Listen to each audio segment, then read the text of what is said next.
गीता इत्यादि संवाद भी दिखाई देता है। उपनिषद में जो कहा गया वही बात गीता में भी कही गई। तस्मात् उपनिषद पद समन्वय न अवगम्यमानम ऐकात्म्यम। इसलिए उपनिषद पद जो है इस पद के समन्वय के द्वारा भी अवगम्यमान जो ऐकात्म्य है न प्रमाणांतर अनुपलम्भ अविरोधेन अपलपनीयम। इसलिए दूसरा कोई प्रमाण न मिलने के कारण इसको जो है वह हम जो है इसका निराकरण नहीं कर सकते हैं। यह आत्म याथात्म में ही जो है इसका प्रमाण है, इस बात का खंडन नहीं कर सकते हैं। कहते कैसे? विरोधे न सभी पाठ लग जाता है, हमारे ना विरोधे न पाठ ऐसे लग जाता है। देखिए जैसे मान लीजिए कि ये पुष्प है, तो एक पुष्प है तो हमको नेत्र से दिखाई दे रहा है ना। तो एक प्रमाण से ये गृहित हो रहा है, नेत्र से दिखाई दे रहा है, स्पर्श प्रमाण से भी गृहित हो रहा है। पर अब वायु है तो वायु तो नेत्र से नहीं दिखाई देगा, वायु तो नेत्र से नहीं दिखाई देगा। तो वायु नेत्र से नहीं दिखाई देगा तो आप कहे कि देखो नेत्र प्रमाण से जो है मेरे नेत्र प्रमाण से तो दिखाई नहीं देता है, इसलिए वायु को हम प्रामाणिक नहीं मानते। हम तो अब देखो वायु को हम प्रामाणिक नहीं मानते क्योंकि नेत्र से दिखाई नहीं दे रहा है। अरे नेत्र से नहीं दिखाई दे रहा है तब तो इंद्रिय से गृहित हो रहा है, तो प्रमाणांतर से जो है गृहित हो गया। तो प्रमाणांतर से गृहित हो गया, प्रमाणांतर से विरोध है और प्रमाणांतर से अविरोध है। इसलिए दोनों प्रकार का पाठ्यक्रम मिला। एक प्रमाण से विरोध है, नेत्र से नहीं दिखाई दे रहा है।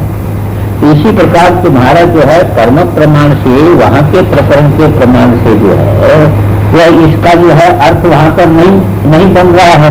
पर दूसरे प्रमाणों से जो है उपनिषद जो है आत्म याथात्म का प्रतिपादक है, यदि यह सिद्ध होता है तो उसका अपलाप आप नहीं कर सकते हैं।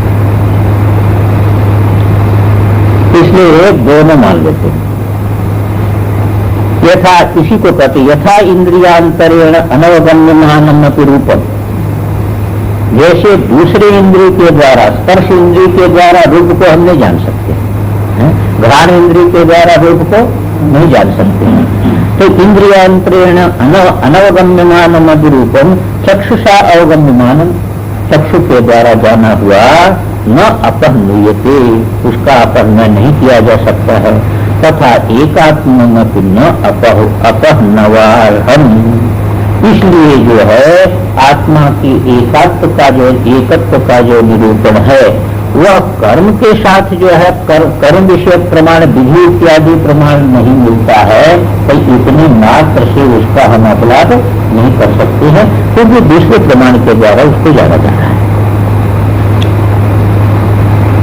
इसी को भाष्य में देखिए, गीतानाम मोक्ष धर्मानाम च एवं परत्ता।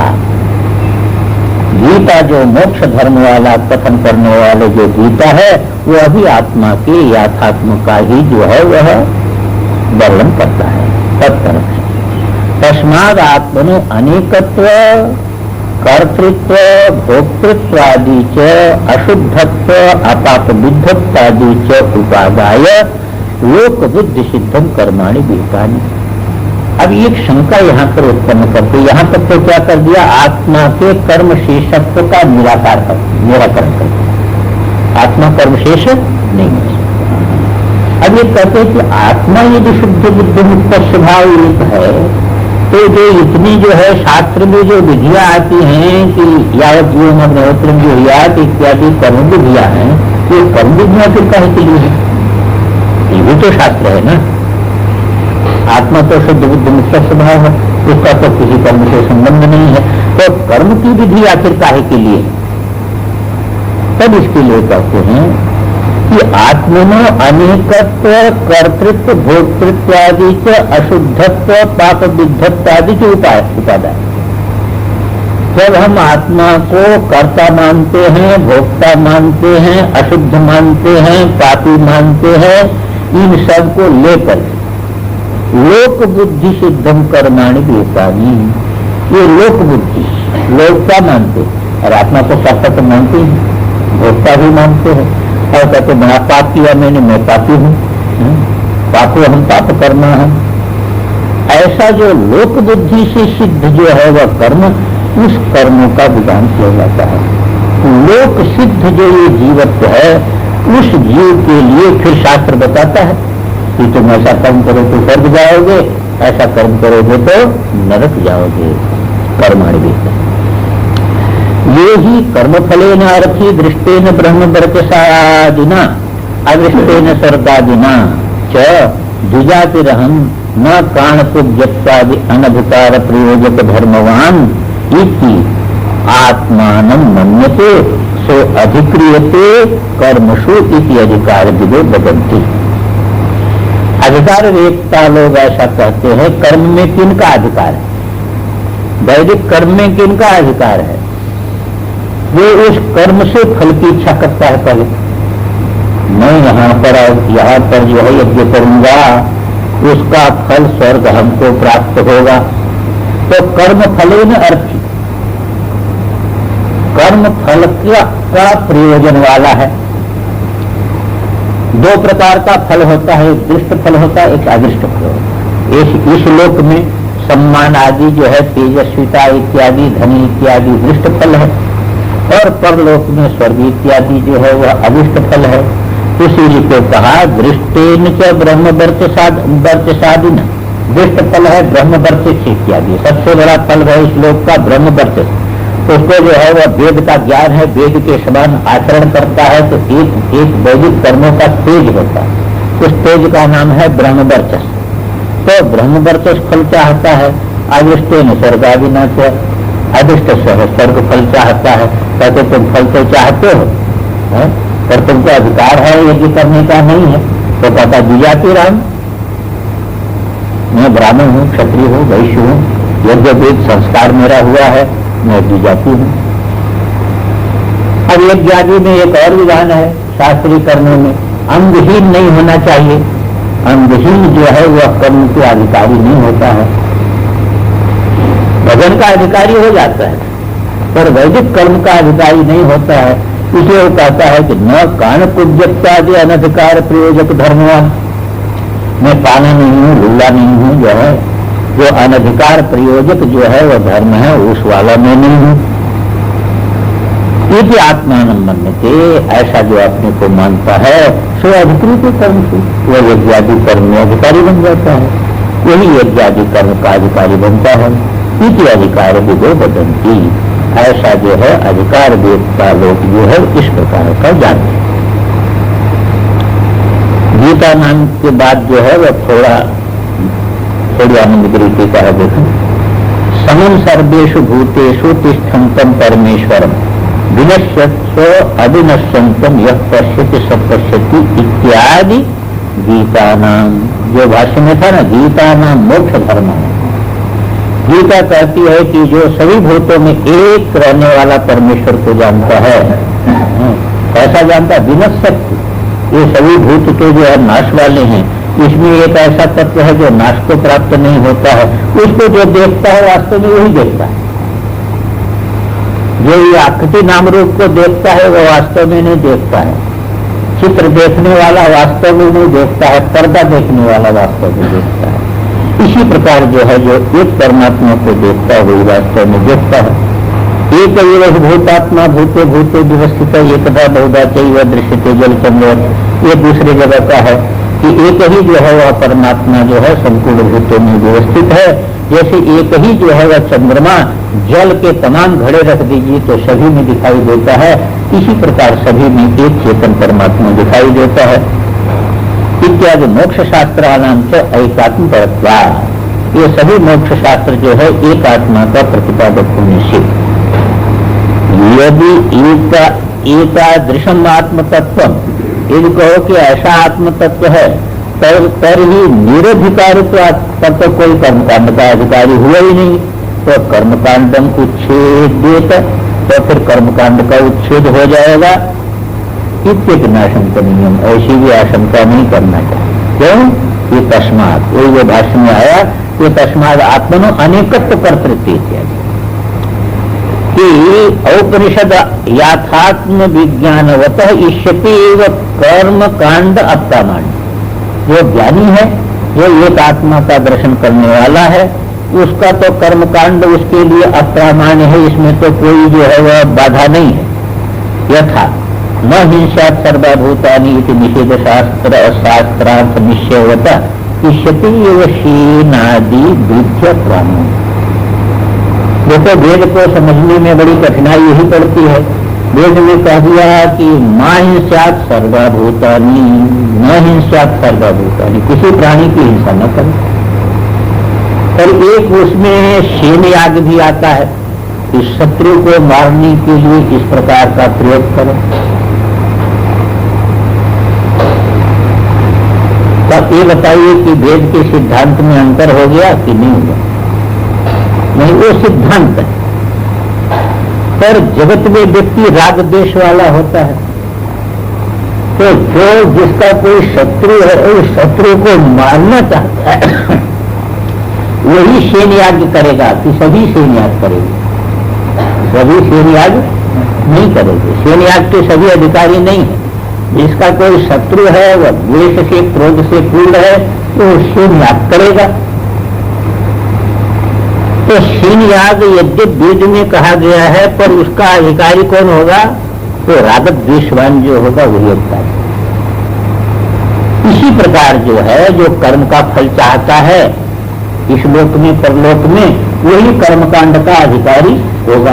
और जो कर्म फल चाहते नहीं है, वह उसका अधिकारी नहीं होगा। इसमें उदाहरण दे दिया ही कि वैसे न हिंसा सर्वभूतानि, ये निषेध शास्त्रार्थ निश्चयवतः, जो निषेध शास्त्र का जिसके अंदर निश्चय है, वो इष्यते एव शेनादि विद्या प्रामाण्य, उसको लिए शेन याग अप्रामाण्य, वो अब कोई वेद का आज्ञा मान करके उसको करने नहीं जाएगा, उसके लिए अप्रामाण्य। यथाच तीव्र क्रोधाक्रांत स्वांतम, जैसे बड़ा क्रोध किसी को आया है, क्रोध के कारण उसका हृदय जो है वह आक्रांत हो गया है, तो उसके तत्प्रति वह शेनादि विधि प्रामाण्य, उसके लिए शेन याग है कि भाई तुम इस प्रकार का प्रयोग करो।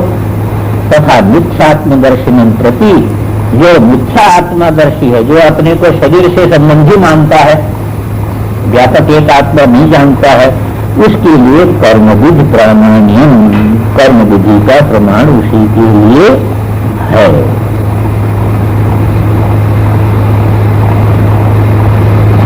समय हो गया, थोड़ा विचार है, जो है चल रहा था, वहां पर जो विचार चल रहा था, उस विचार का तात्पर्य ही था कि कर्मकांड व्यर्थ नहीं है। कर्मकांड व्यर्थ नहीं है, जो इस प्रकार का कर्म फल से अर्थी है, वह उसका अधिकारी होता है और वही जो है उसको कर्म में लगता है। उसमें थोड़ी सी टीका रह गई थी, उसको देखिएगा। तो टीका किस तरह है कि वो कहा ना, धर्मवान आत्मान अधिक्रियते कर्मसु अधिकार विदो बदंती, तो अधिकार विदो बदंती है, तो उसके पहले लिखते हैं कि आर्थित्वादि युक्त कर्मणि अधिकार षष्ठी अध्याय प्रतिष्ठापित। जैमिन ने षष्ठाध्याय में यह निर्धारित किया है कि आर्थित्वादि युक्त, जिसमें आर्थित्व हो और जो है वह क्या हो कि वह काना कुब्जा इत्यादि न हो, हैं? तो इस प्रकार का अधिकार जो है छठे अध्याय में, अपने सूत्र के छठे अध्याय में इसका निर्धारण किया है। अर्थित्वादि च मिथ्या ज्ञान निदानम, और जगत के पदार्थ में, वो देखिए उसमें आया बृहदारण्यक में, कोई यहाँ आ रहा है कि जगत के पदार्थ में जो अर्थित्व है, जगत के पदार्थ के जो है जो इच्छा है, तो मिथ्या ज्ञान कारणक है। उसका कारण क्या है? मिथ्या ज्ञान। मिथ्या ज्ञान होगा तभी जगत में शोभन बुद्धि होगी, शोभन बुद्धि होगी तभी वहां पर मृत्यु होगी। तो मिथ्या ज्ञान निदान है। नहीं नभोवन निष्क्रिय से स्वपूर्व दुख असंसर्गिण परमानंद स्वभाव से सुखम में शायद दुखम में माभूत इतिहार्थित्व। कहते हैं कि जो आत्मदर्शी है ना, तो जो आत्मदर्शी है तो वो अपने को क्या समझता है, आकाश के समान जो है व्यापक आत्मस्वरूप को जानता है। निष्क्रिय जो निष्क्रिय है, स्वयं ही दुख संसर्ग से रहित है, परमानंद स्वभाव है। तो ऐसा जो अपने को जान रहा है तो उसके मन में ये थोड़ा होगा कि सुखम में साथ दुखम में ना हो। अरे वो सुख स्वरूप है ही, तो सुख स्वरूप है ही तो दूसरे किसी के आधार पर सुख थोड़ा लेना पड़ेगा। जैसे मान लीजिए कि आपको हलवा बनाना होता है तो उसको मीठा बनाने के लिए क्या करते हैं, शक्कर फेंक देते हैं। अब शक्कर को भी मीठा बनाने के लिए किसी दूसरे शक्कर की या दूसरी चीज की जरूरत पड़ेगी सर, वो उसका स्वभाव है। ऐसे जो सुख स्वरूप है उसको सुख प्राप्ति के लिए किसी आधार की जरूरत नहीं पड़ेगी कि वो स्वरूप ही सुख है। तो उसके मन में तो ऐसा संकल्प नहीं हो सकता सुखम में शायद दुखम में ना भूत इतिहार्थित्व, या अर्थित्व उसको नहीं हो सकता है। दूसरी की शरीर इंद्रिय सामर्थ्य न समर्थो अहम इति अभिमानी कौन मिथ्या ज्ञानम न संभव। शरीर के साथ तादात्म्य करके, इंद्रिय के साथ तादात्म्य करके, मन के साथ तादात्म्य करके और उसके सामर्थ्य से अपने को समर्थ समझे, ऐसा अभिमान उसके अंदर क्यों होगा? ये तो अज्ञान के कारण ही होगा ना। अनात्मा में जब आत्मबुद्धि होगी तभी इस प्रकार का होगा, अनात्मा में आत्मबुद्धि होगी ना, ये नहीं हो सकता है। तो इस प्रकार जो है अभिमानित्व मिथ्या ज्ञानम बिना न संभव इत्यर्थ। अब उसका सारांश निकालते हैं। यस्माद आत्मयाथात्म प्रकाश का मंत्र न कर्म विशेष भूता और न तो मानांतर विरुद्धा। जिसलिए ये आत्मयाथात्म के प्रकाशक जो ईशावासी इत्यादि जो मंत्र, यह मंत्र कर्म विधि के शेषभूत हो नहीं सकते हैं। इसलिए कर्म विधि के शेषभूत नहीं है और मानांतर विरुद्ध भी नहीं है। मानांतर जो है दूसरे प्रत्यक्ष अनुमान इत्यादि का इनके साथ कोई विरोध भी नहीं है। व्यवहार का कोई विरोध नहीं है इन मंत्रों का, क्योंकि व्यवहार अज्ञान दशा में हो रहा है। तो तस्मात् प्रयोजनाद मत्वम अतिकेशाम सिद्धम।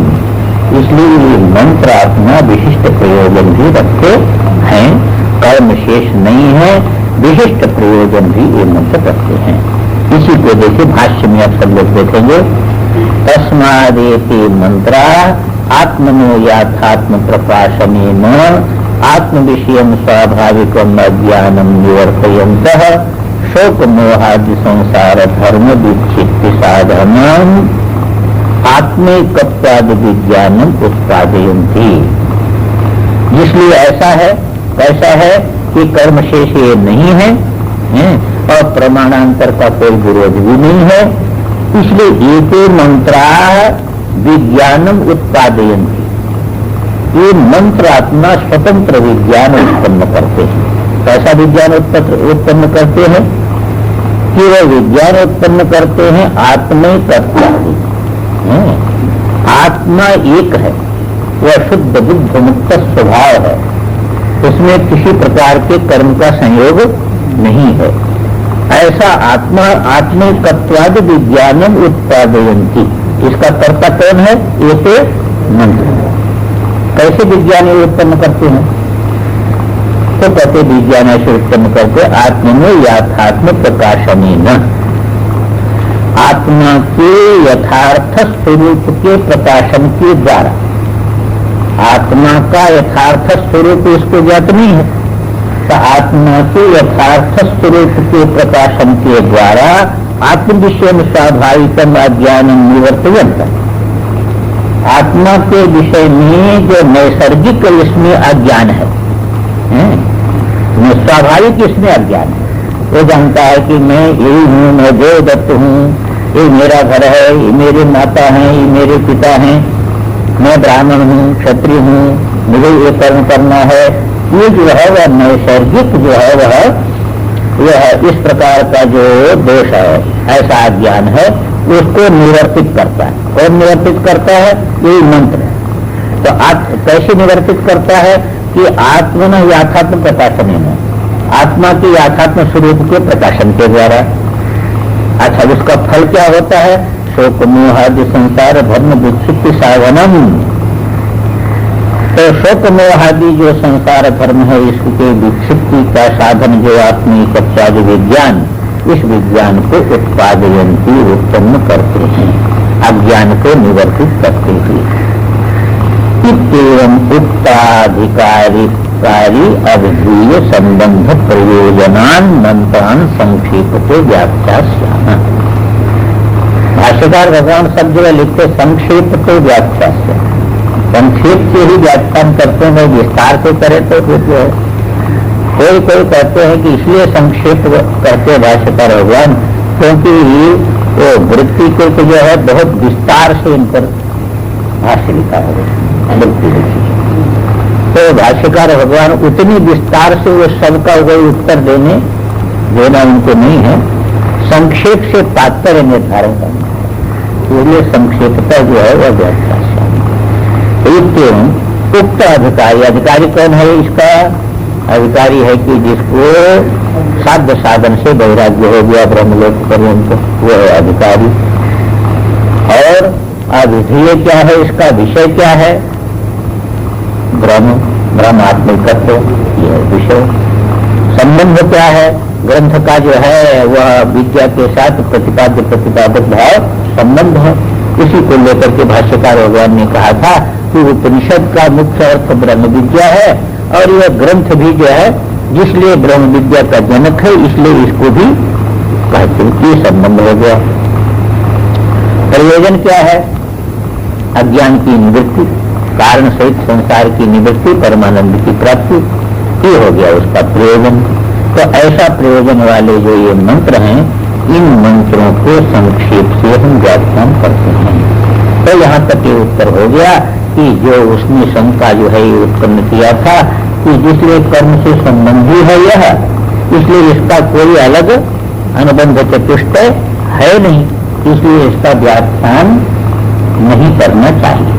क्योंकि अनुबंध चतुष्टय के बिना जो है व्याख्यान कैसे करेंगे? तो इसको सिद्ध कर दिया कि ऐसी बात नहीं है। वस्तुतः जो है वह यह पृथक है कर्म से, और इसका स्वतंत्र प्रयोजन है, इसका स्वतंत्र अधिकारी है, और इसलिए इसका व्याख्यान हम करते हैं। हमने पहले बताया था कि शुक्ल यजुर्वेद में ये संहिता का अंतिम अध्याय 40वां अध्याय है, और मंत्र दृष्टि से जब देखते हैं तो इस मंत्र का ये जो अध्याय है यह आत्मदैवत्य है। क्योंकि जितने भी मंत्र होते हैं उनका देवता ऋषि इत्यादि भी जानना चाहिए। तो जप करने के लिए तो जानना चाहिए, कोई उपनिषद अर्थ के लिए नहीं, पर इसका देवता भी जानना चाहिए। यहाँ आत्मदैवत्य है, आत्मा ही देवता है इसका, अनुष्ठित इसका छंद है। और जो है दधीच अथर्वण जो है वह ऋषि, तो दधीच अथर्वण ऋषि है। मंत्रों के ऋषि का भी ज्ञान करना चाहिए, छंद का भी ज्ञान करना चाहिए, देवता का। ये तीन ज्ञान बहुत आवश्यक होता है। तो ये जो है इसके जो है दधीच अथर्वण ऋषि हैं, और अनुष्ठित छंद है, और आत्मदैवती ये जो है मंत्र है, इसको जान करके रहना चाहिए। हरि ओम ईशावास्य निजगुं सर्वं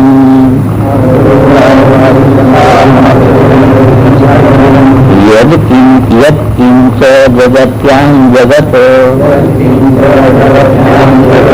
तेन त्यक्तेन भुञ्जीथा मा गृधः कस्य सिद्धनम्। हरि सब में है क्या? ओम है खाली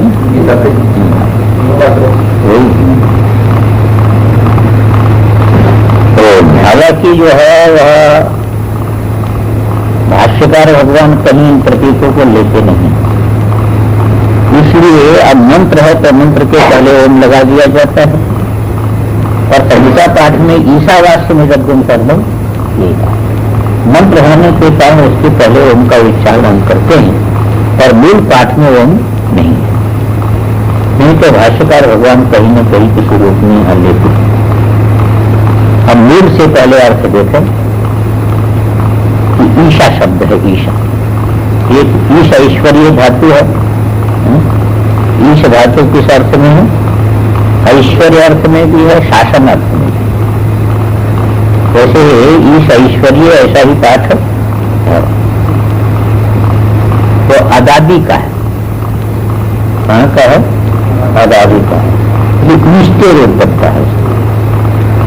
तो इष्टे रूप बनता है, उससे कर्तरिकृत प्रत्यय हम कर देंगे। तो कर्तरिकृत प्रत्यय कर देंगे तो क्या बनेगा? इसका सर्वकाहारी लोप हो जाएगा और सबको मूर्धन्य हो जाएगा और फिर जो है वह झलाम जैसा करके क्या हो गया ईट ईद ऐसा बनेगा। ईट ईद ईशा ईशा ऐसा उसका रूप चलेगा। उसका तृतीय एक वचन में रूप बनेगा ईशा।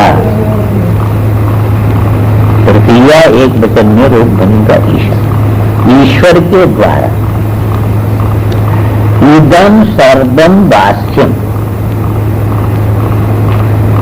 ये इदम सर्वम वास्यम, ये दिखाई देने वाला जो संपूर्ण जगत है। संपूर्ण जगत जब हम कहें तो इदम का प्रयोग होता है। जो भी यह होता है वो जगत होता है। शरीर के बाहर के विषय में तो इदम का हम लोगों का निर्णय रहता है, पर कभी कभी ये भूल हो जाती। शरीर के विषय में इदम का ध्यान नहीं जाता है। नहीं, शरीर भी जाना जाता है इसलिए शरीर भी इदम है। इंद्रिय भी जानी जाती है इसलिए इंद्रिय भी इदम है। आत्मदृष्टि से मन भी जाना जाता है, मन भी इदम है, बुद्धि भी इदम है। ये कार्यकरण संघात जो है खुद सूक्ष्म, ये सारा का सारा इदम ही समझना चाहिए। तो ये जगत के अंदर ही आ जाता है। इदम सर्वम, ये सारा का सारा जो नाम रूपात्मक परिदृश्यमान जो जगत है वो ईश्वर के द्वारा वास्यम है। वास्यम दो धातु से बन सकता है। वस आच्छादने धातु से भी बन सकता है और वस निवासे धातु से भी बन सकता है। यहाँ ज्ञान की प्रक्रिया है, यहाँ जिसलिए उपनिषद है। तो उपनिषद में जो है वह इस बात को ध्यान में रखना है कि ये सारा का सारा जो जगत हम लोगों को दिखाई दे रहा है वह एक आत्मा में कल्पित है।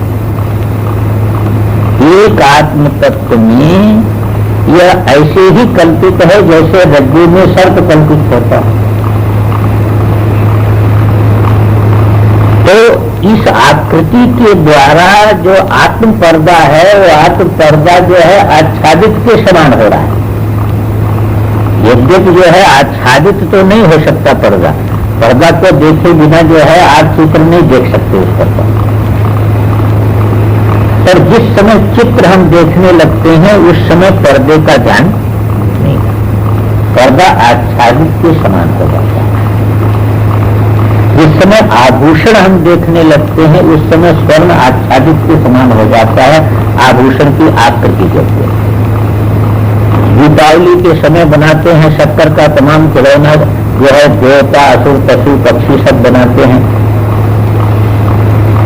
तो जब बालक खरीदने जाता है तो आप खरीदने जाए तो आप कहें उनको देवता दे दीजिए, तो हलवाई देवता जो है वह आपको वजन करके दे देगा।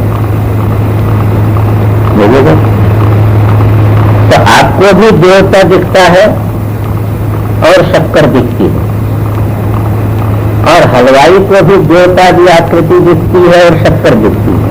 और हलवाई के चित्त में शक्कर का महत्व है, आकृति का कोई महत्व नहीं। और खरीदने वाले के मन में आकृति का महत्व बढ़ जाता है। इसलिए आप देवता लें तो भी 1 किलो का उतने दाम है और राक्षस लें तो भी 1 किलो का उतने दाम है, उसमें कोई दाम में अंतर नहीं है, क्योंकि उसकी दृष्टि में शक्कर की प्रधानता है। तो यहाँ पर शास्त्र को कहना यह है कि आकृति के द्वारा नाम रूपात्मक जो आकृति के द्वारा आत्मरूपी पर्दा आच्छादित के समान हो गया है, यही अपने चित्त में जो है महत्वपूर्ण ढंग से बैठ गया है। शास्त्र कहता है कि तुम पर्दे के ज्ञान के द्वारा इस चित्र को आच्छादित करो।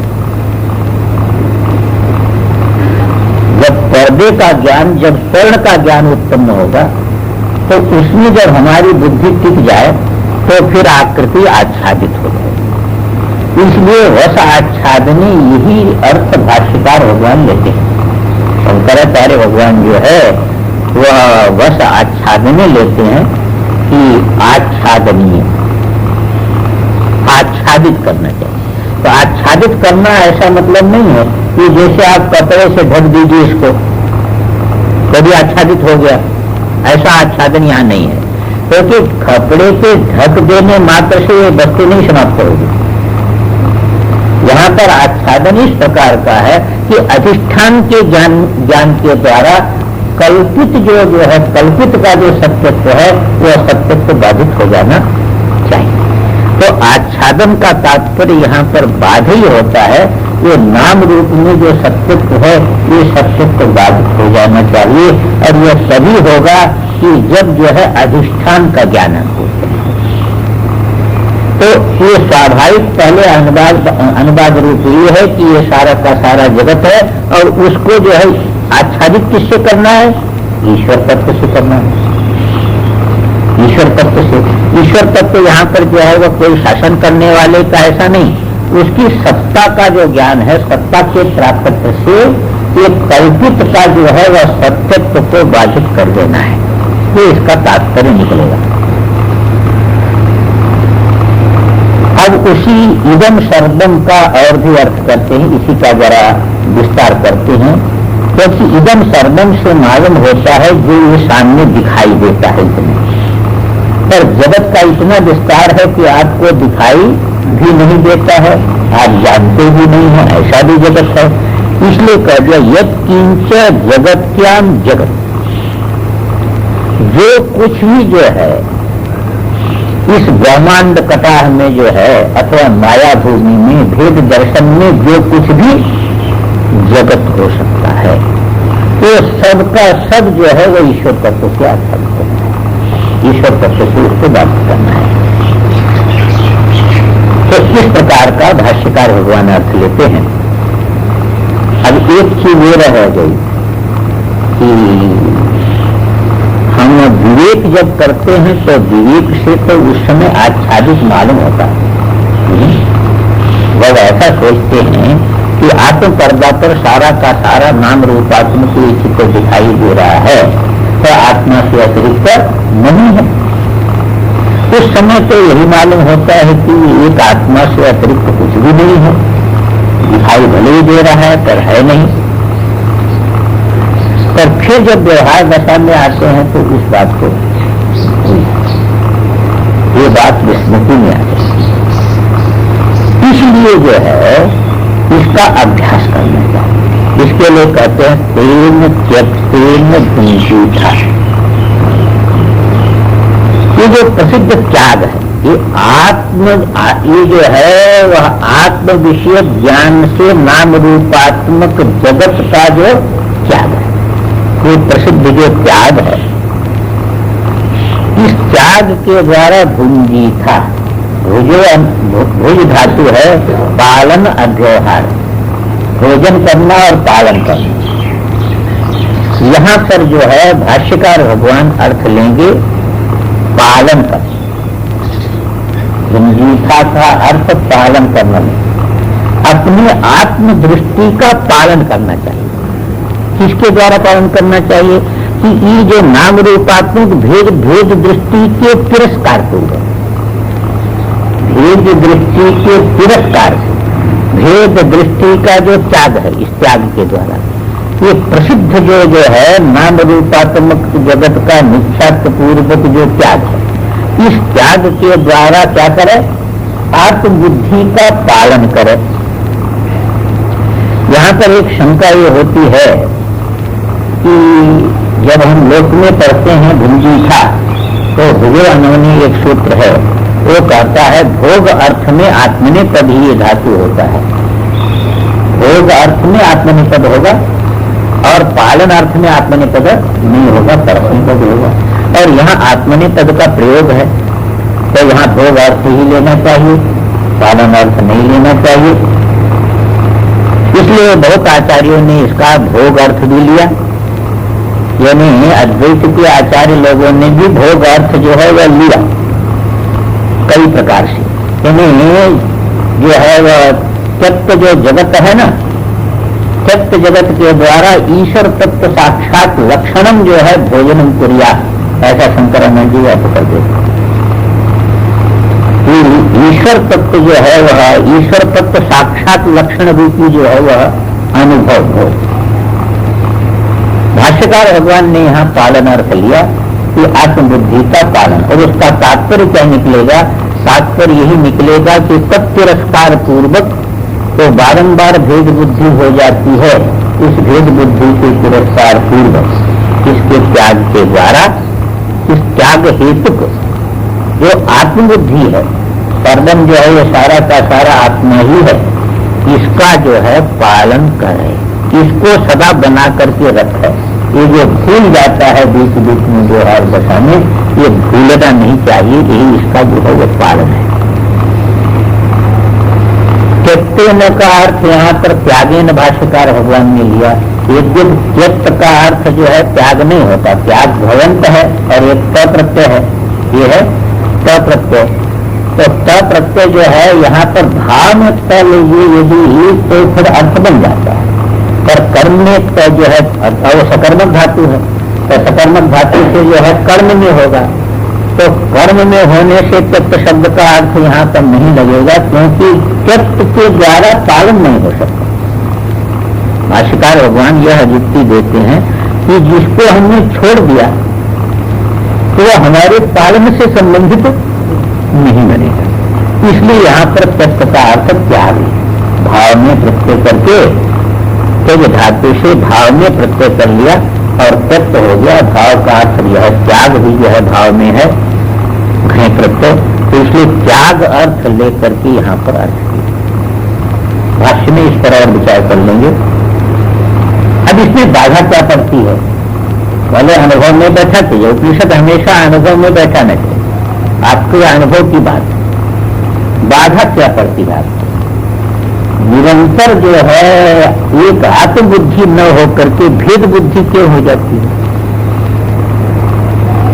तो भेद बुद्धि ये हो जाती है कि जगत का जो महत्व है, जगत की लालच अभी अंदर, जगत की अधिकांक्षा जो है वह उसको बाधित नहीं होने देती। इसलिए श्रुति कहती मागृधः, इस जगत की जो है ये भेदात्मक जो नाम रूपात्मक जगत है, गृह अधिकांक्षायाम, इसकी आकांक्षा मत करो, इसकी आकांक्षा मत करो, नहीं बाधित है। जो खाने पीने मान सम्मान जो है इत्यादि की अधिकांक्षा हमारे अंदर उत्पन्न हो जाती है, यह अधिकांक्षा ही आत्मिकत्व अभ्यास में बाधक है, आत्मदर्शन में बाधक है। इसलिए श्रुति कहती है मागृध, इस जो है वह नाम रूपात्मक जगत की अधिकांक्षा मत। तो करना तो नहीं चाहते हैं तो हो जाती है, करना तो नहीं चाहते हैं, पर बढ़िया जो है रसगुल्ला सामने आ गया तो फिर मन तो हो जाता है उसको पानी के लिए, अधिकांक्षा उत्पन्न हो जाती है। किसी का मान सम्मान देखते हैं, माला जो है इत्यादि देखते हैं तो मन में आ जाता है कि मेरा भी इस प्रकार का सम्मान होना चाहिए। कोई आश्रम देखते हैं तो आश्रम बनाने की इच्छा हो जाती है, अधिकांक्षा तो हो जाती है। तो क्या करें, कैसे दूर करें इस अधिकांक्षा को। तो श्रुति कहती है कि धनम कस्य सुख, ये जगत का धन किसका है? ये विकल्प एक अर्थ और करेंगे, कस्य सुख धनम मागृधा, किसी से भी धन की इच्छा न करे, एक अर्थ ऐसा होता है। दूसरा अर्थ में दो वाक्य बना लीजिए, मागृधा, इच्छा मत करो संसार रूपी धन की। क्यों? कि धनम कस्य, धन किसका हुआ है? जगत का धन किसी का हुआ है आज तक? यदि किसी का नहीं हुआ तो तुम्हारा भी नहीं होगा। तो जो तुम्हारा होना नहीं है उसकी इच्छा क्यों करते हो? दो अर्थ ध्यान रखिएगा, एक तो मागृता के साथ मिला करके कस्य सुख, किसी के भी धन की इच्छा मत करो। दूसरा अर्थ मागृता, ये संसार की इच्छा मत करो। ये बात है तुम्हारे अभ्यास में, क्यों न करें? धनम कस्य सुख, ये संसार का धन किसी का हुआ है, किसी का नहीं हुआ तो तुम्हारा भी नहीं होगा। तो किसी का नहीं हुआ तो तुम्हारा भी नहीं होगा। तो जो तुम्हारा होना ही नहीं है उसकी इच्छा तुम क्यों करते हो? उसकी समझ। ये श्रुति जो है यह एक ही मंत्र जो है पूरा परमार्थ उपदेश के लिए इसी का विवरण सब जगह आपको मिलेगा, ये पर्याप्त है। अधिकांक्षा वाले के लिए द्वितीय मंत्र ईशावास्य का, और जो मोक्ष चाहता है उसके लिए प्रथम मंत्र। सर्वकर्म परित्याग जो है मोक्ष चाहता है उसके लिए प्रथम मंत्र, और जो है वह सकाम है उसके लिए द्वितीय मंत्र। इससे अतिरिक्त साधन कहीं है ही नहीं सर, वो दो। इसलिए अपने लिए दो मंत्र जो है पूरे उपदेश में पूर्ण है। अब थोड़ा भाष्य हम लोग देख लें तो थोड़ा सा और जो है भिन्न भिन्न लोग कुछ अर्थ करते, उसमें जो उपयोगी एक दो अर्थ हैं उसके विषय में हम बाद में बताएंगे। इसलिए बताएंगे कि पहले भाष्यकार भगवान क्या कहते हैं इसको देखिए।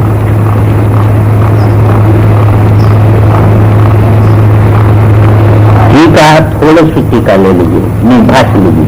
ईशा, ये है ना ईशावास्यम प्रतीक ले लिया। ईशावास्यम प्रतीक लेकर के कहा इस प्रतीक के ऊपर अवतरण है आनंदगिरी का। क्या अवतरण है? इसमें अवतरण यह है कि व्याख्येयत्तम उत्तर प्रतिपदम व्याचष्टे, यह उपनिषद में व्याख्यान करने योग्य है। अब प्रत्येक पद जो है इस मंत्र का, जो प्रत्येक पद है उस पद का व्याख्यान करते हैं। क्या व्याख्यान करते हैं? ईशा मन ईष्टि इति ईट, तेन ईशा, ईश ऐश्वर्य धातु से ईष्टि, ये वर्तमान का रूप हो गया। प्रथम जो है वह पुरुष का,